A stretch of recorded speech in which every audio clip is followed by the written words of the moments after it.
ایک بدعقیدہ وہابی نے ہمارے یہاں، ظہیر کر کے نام ہے، میرے دوستوں میں ہوتا ہے، دوستوں میں ساتھ میں پڑھا ہے، 11ویں ہوتی تھی اس کے یہاں، تو ایک وہابی نے ذہن میں شبہ ڈال دیا اس کے والد کے. اب دیکھیے آج کل وہابی بھی پیترے بدل رہے ہیں، آج کل سلام بھی پڑھ رہی ہے، آپ کو معلوم ہے سلام بھی پڑھنے لگ گئے. دیکھیے اب مطلب بہروب کیسے بہروب بدل رہے ہیں یہ. اور اشرف علی تھانوی نے لکھا ہے، یہ اپنے باپ کی وصیت پہ عمل کر رہے ہیں، کمالات اشرفیہ میں اشرف علی تھانوی نے لکھا ہے کہ اگر رضا خانیوں کے علاقے میں جائیں اور وہاں کام کرنے کی ضرورت ہو اور اپنا عقیدہ پھیلانے کی ضرورت ہو تو میلاد وغیرہ میں سلام بھی پڑھ لیا جائے، کھڑے بھی ہوا جائے، اور پھر دھیرے دھیرے لوگوں کے اندر سرنگ ڈالی جائے. یہ لکھا ہے تھانوی نے. تو یہ چوہے ہیں سرنگ ڈالتے اندر اندر. اب اس نے دیکھیے کیسی سرنگ ڈالا، وہ ہمارے ظہیر کے والد کو بولتا ہے 11ویں بہت اچھی چیز ہے، ماشاءاللہ بڑی اچھی چیز ہے. دیکھیے لیکن کیا ہوتا ہے، آپ وہ ایک برتن لا کے رکھ دیتے ہیں، اس میں گوشت ہڈیاں سب ہوتی ہے، پھر اس کے بعد وہ فاتحہ پڑھتے ہیں، قرآن پڑھتے ہیں. اب کہتے ہیں بھائی یہ دیکھیے تبرک ہو گیا ہے، مقدس ہو گیا ہے، تو اس کا دانہ بھی نہیں گرنے دیتے، نیاز ہو گئی نا، قرآن پڑھ دیا گیا ہے. لیکن دیکھیے اب ہوتا کیا ہے کہ ہڈیاں جب پھینک دیتے تو اس کو کتے کھاتے ہیں، سور کھاتے ہیں، نجس جانور کھاتے ہیں. اور اس پہ قرآن پڑھا تھا، ہڈی پہ بھی تو پڑھا گیا نا، ہڈی بھی تو تھی. تو قرآن کی بے حرمتی ہو رہی ہے. اب دیکھیں کیسے وار کیا انہوں نے، ان کے دماغ میں آ گیا ارے ہو یار بات تو صحیح ہے، قرآن پڑھ رہے اپن، پانی پہ کوئی قرآن پڑھ کے دم کر دے تو پانی اپن بڑے تعظیم سے پیتے کہ بھائی اس پہ پانی پڑھ کے دم کر دیے.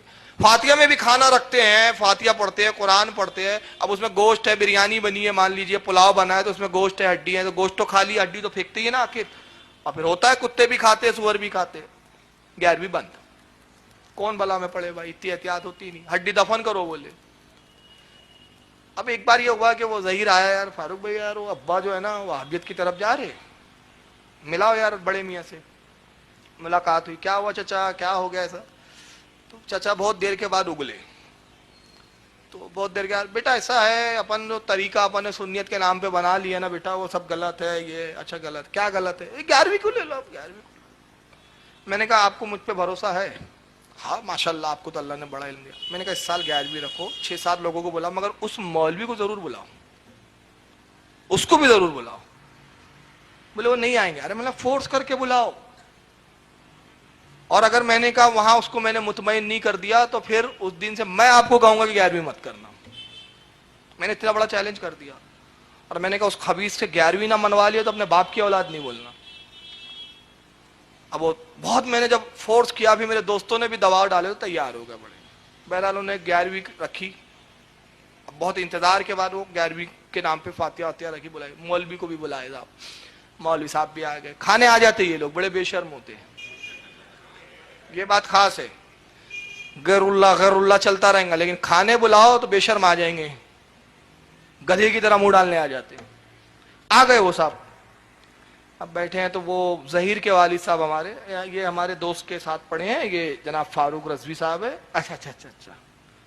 میں کہا ماں صاحب یہ بتا رہے تھے کہ 11ویں کا جو معاملہ ہے بڑا مقدس نیاز ہے. ہاں ہم غوث اعظم، اب شیخ عبد القادر، غوث پاک نہیں بولتا تھا وہ، شیخ عبد القادر پیروں کے پیر ہے، بہت بڑے ولی ہے، تو ان کی نیاز کا تو بڑا احترام ہے بھائی، تو احتیاط کرنی چاہیے، ہڈی وغیرہ دفن کر دینے، اور جب نہیں ہو تو نہ کرے.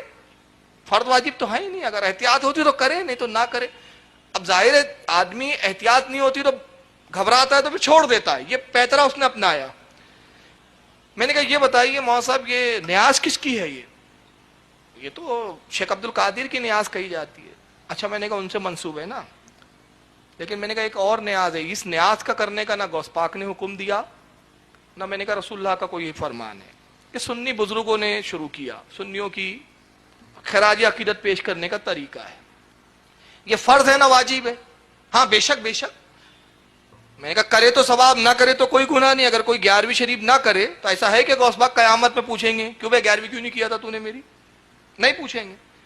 لیکن میں نے کہا ایک نیاز تو واجب ہے اور وہ آپ بھی کرتے ہیں، اور وہ ہے نبی کی نیاز، نبی سے منسوب، اور وہ ہے قربانی،